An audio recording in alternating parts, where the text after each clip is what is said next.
This, our country and all its people, could be in danger of nuclear attack in minutes by enemy missiles, in hours by enemy aircraft. Our cities,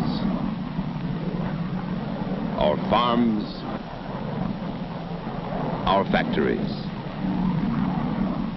Prime target would be our air bases. With all our aircraft on the ground, our weapons of interception or retaliation not instantly available, we might face another and infinitely more costly Pearl Harbor.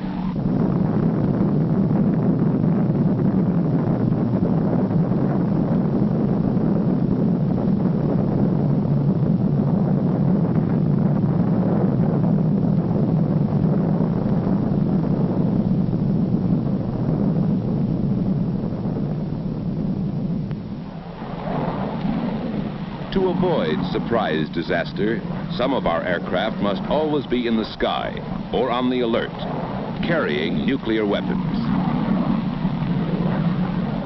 These weapons are always unarmed. They will be armed only following a decision by the President of the United States. Only these ready aircraft with nuclear weapons can form our first-line deterrent force in peacetime, our sure striking force in case of attack.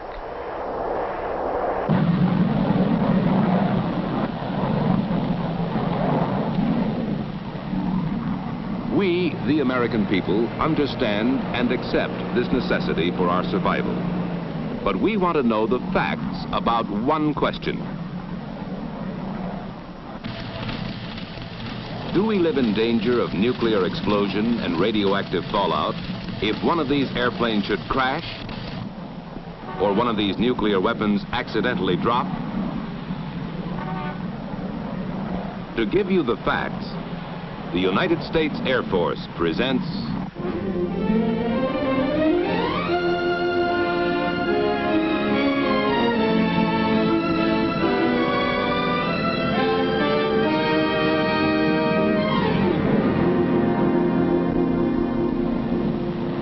This bomber carries a nuclear weapon. It is a well-designed, carefully maintained, skillfully flown airplane. But airplanes, just like it, have crashed and burned. There was no nuclear explosion, no radioactive fallout. These are the facts. The Bombardier watches over controls as safe as human ingenuity can make them to prevent accidental bomb release. But nuclear weapons have been dropped inadvertently.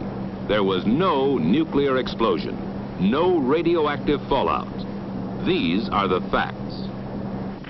And specially instrumented aircraft verify these facts in a continuing nuclear safety program that tests our nuclear weapons under controlled conditions that simulate every conceivable hazard. Vital to this nuclear safety program is Air Force Special Weapons Center at Albuquerque, New Mexico.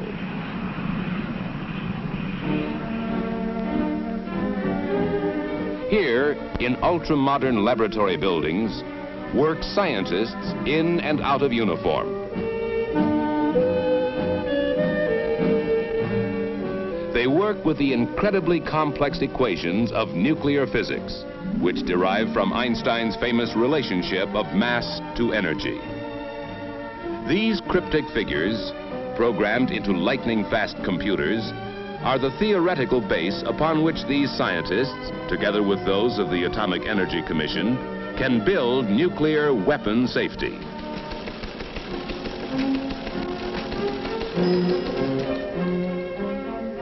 By research, design development,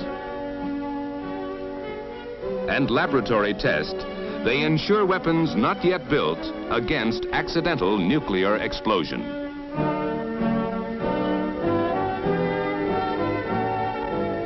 They have been doing this successfully since 1945 in safety conferences with other Defense Department agencies and the Atomic Energy Commission. In 13 years, there have been a few accidents, but not one has resulted in nuclear explosion or radioactive fallout. These are the facts. What keeps our nuclear weapons safe?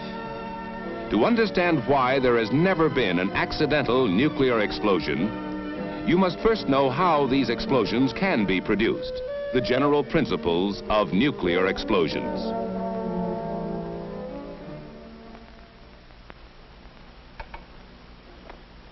Any explosion is the result of a very rapid release of a great amount of energy. Conventional explosions result from the rearrangement of whole atoms in some explosive material. For example, in TNT, the rearrangement of whole atoms of hydrogen, carbon, nitrogen, and oxygen produces explosive force. On the other hand, nuclear explosions result from the rearrangement within each atom. This may be a joining together or fusion, as in an H-bomb, or the splitting apart or fission, as in an A-bomb. At present, an H-bomb explosion starts with fission. So the splitting of the nucleus of the atom is the basic principle of nuclear weapons. All matter is composed of one or more of the 100-odd elements. Of these, the atoms of the metals uranium and plutonium can be most readily fissioned to cause nuclear explosion. These elements are mildly radioactive. They emit short-range, low-penetration alpha particles while in their unfissioned state. These alpha particles do not have the harmful effects of the longer range and stronger gamma rays, which are given off by certain elements such as radium or by the products of nuclear fission. The atoms of uranium and plutonium are among the heaviest. Heavy because the nucleus of each atom contains large numbers of the fundamental particles called protons and neutrons. When a free neutron hits this nucleus, it splits into two parts, releasing more neutrons which may go on to split other nuclei. The resulting fission products become highly radioactive, emitting the long-range and dangerous gamma rays. The split nucleus weighs less than the whole one, and this difference in weight is released in the form of energy, nuclear energy. After fission, harmful gamma radiation. Before fission, innocuous alpha radiation.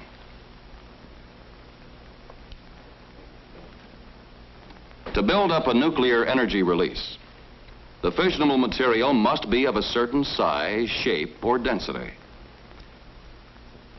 Then one of the neutrons escaping from a split atomic nucleus will, in turn, split another, and a chain reaction is set up. The mass is now releasing nuclear energy, but not quickly enough to cause a nuclear explosion. This condition is called critical. If the mass is now suddenly increased, so that more neutrons are trapped each time an atomic nucleus is split, a multiplying chain reaction is maintained. Now the mass is supercritical, causing a nuclear explosion. Density of the fissionable material can be as important as mass in building up a nuclear explosion. The same sphere can be compressed so that the atoms are closer together and neutrons split more atomic nuclei, making the smaller mass critical. If compressed still more, a multiplying chain reaction sets in, causing the mass to become supercritical in a nuclear explosion. Nuclear weapons make use of both of these principles. A gun-type device can increase the mass of fissionable material to a supercritical state instantaneously. One subcritical mass is propelled forcibly into another by an ordinary powder charge. The increased mass becomes supercritical. A multiplying chain reaction builds up until the nuclear explosion. Obviously, if any mechanical device keeps these two subcritical masses apart, the weapon is nuclear safe. Applications of this fact prevent accidental nuclear explosions in gun-type weapons. Another kind of nuclear weapon is the implosion type. It compresses the fissionable material to greater density to make it supercritical. To do this, the sphere is enclosed by a shell of ordinary explosive designed to direct its explosive force inward. This effect is called implosion. The detonators attached to the explosive are connected to a complex firing device which can fire every detonator simultaneously. When all the explosive is detonated simultaneously, the nuclear material is compressed into a supercritical mass which results in a nuclear explosion. Implosion-type weapons are nuclear safe because only the specially designed firing device can produce the simultaneous detonation of all the ordinary explosive, a deliberate effect possible only by the precise firing mechanism. Should a single detonator be fired accidentally, whether by malfunction, crash impact, or fire, the explosive would not provide the all-around compression necessary for implosion. Instead, it might push the nuclear material out of the shell, break it into small pieces, or even burn it. This unfissioned material emits only alpha particles because no nuclear explosion has taken place. These alpha particles do not penetrate the skin. The simplest precautions can prevent their intake into the body, and the simplest cleanup measures can remove them. So you see, each type of nuclear weapon has its own safeguards against accidental nuclear explosion. These are the facts. And they are based upon practice as well as theory. Specially instrumented aircraft fly the tests that verify what happens inside a weapon, what accident hazards the nuclear components may have to withstand.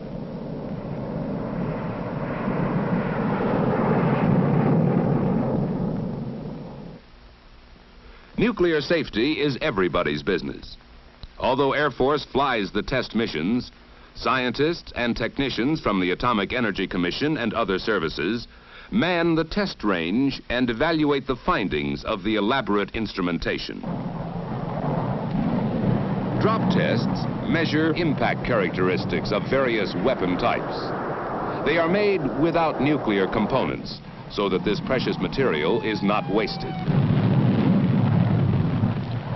They supplement the detonation tests that have been made with the complete nuclear weapons.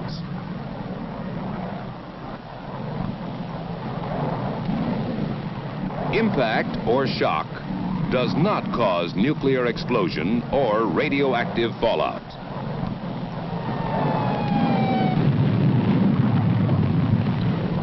What has exploded is the ordinary explosive, which is an essential part of nuclear weapons. The ordinary explosive in a nuclear weapon can be a hazard, exactly as in a conventional bomb. Depending upon the amount and location of the explosive and the speed and height of the drop, we may experience a variety of ordinary explosions. Large ones, small ones, or none at all from impact of the bomb. Beside the hazard of impact, frequent tests are run on the hazard of fire. To learn what temperatures and pressures would be created inside a weapon by an aircraft fire, various types of bombs are subjected to a flame bath of burning fuel. Because fire would also destroy the precious nuclear material, it is replaced by instruments. Their readings are compared with known characteristics of the fissionable material to assure that temperatures higher than any aircraft fire will not set off a nuclear explosion. The characteristic white flame indicates that the ordinary explosive is burning in the weapon. Sometimes the explosive detonates because of close confinement and intense heat. The effects of such explosions are measured and compared with those in an actual nuclear weapon.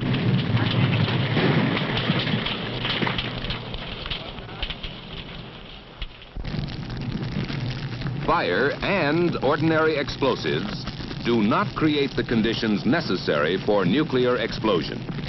These are the facts. And on the vast desert ranges of the Atomic Energy Commission, the facts are verified by safety testing live prototypes of all new weapons before they go into production for our stockpile.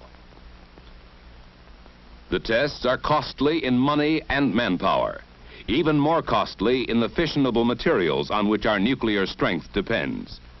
But they do provide insurance against nuclear accidents, which make them a bargain at any price.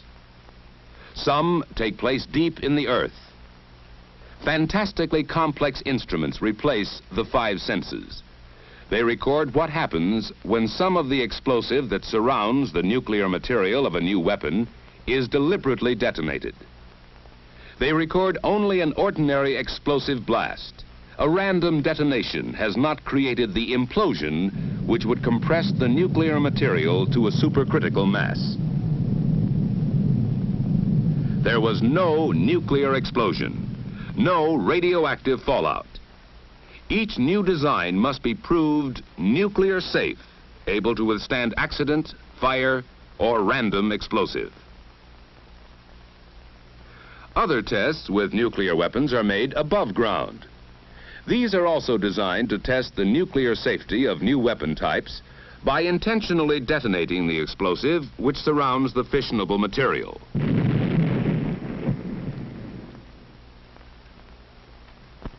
Sometimes these tests also provide data on the side effects to be expected if the fissionable material is broken up by the explosion. Air samplers and test pads are used to gauge the area, intensity, and duration of these side effects. In this way, they learn not only what does not happen when a charge is deliberately fired, but what does.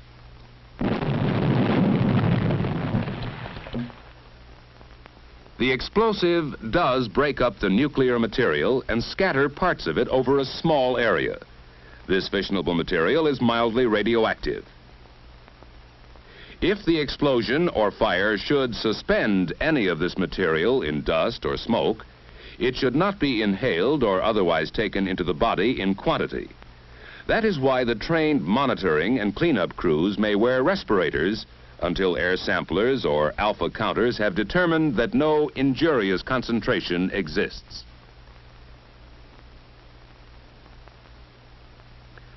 The alpha particles emitted do not penetrate skin or clothing, so this material is harmless when on the ground.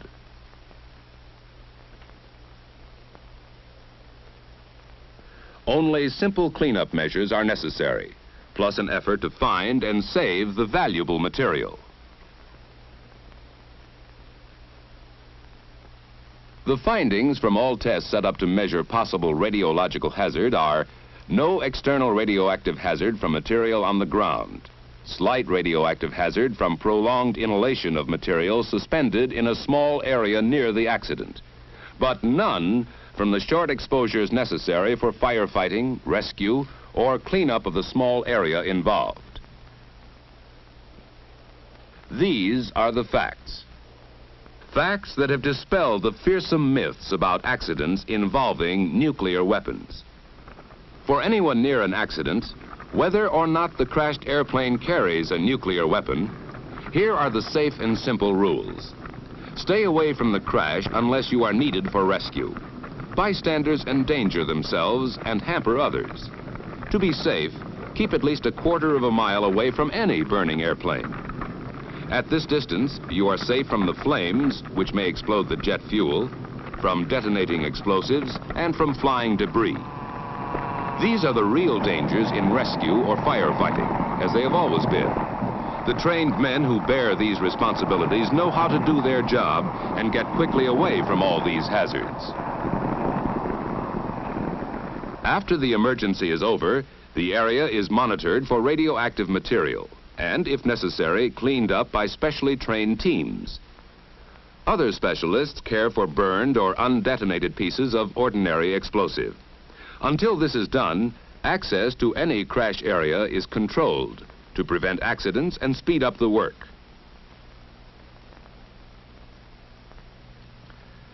The tests you have seen have proved the safety of our nuclear weapons program over and over again.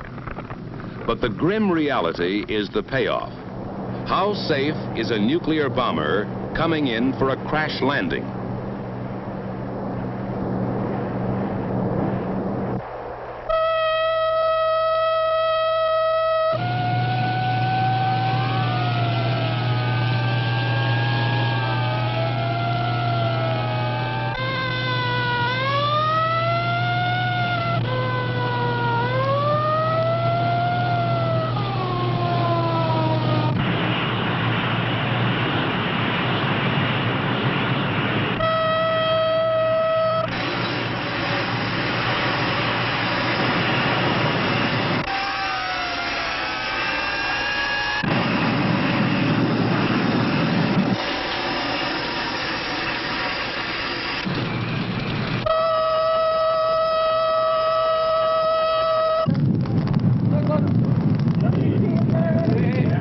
Not the impact of the crash landing, nor the fire which often follows, not even detonation of the ordinary explosive in the weapon, cause nuclear explosion or radioactive fallout.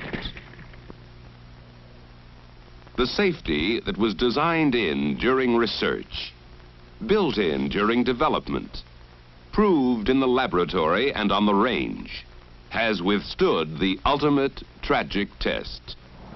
These are the facts. They prove that you, the American people, can stay both safe and strong. Safe because the weapons your Air Force must carry have been tested nuclear safe. The possibility of an accidental nuclear explosion is so small as to be practically non-existent. Strong because an Air Force, nuclear armed and combat ready, stands guard against surprise attack. Under this shelter, you and your family may live in peace, free from the fear of nuclear accidents.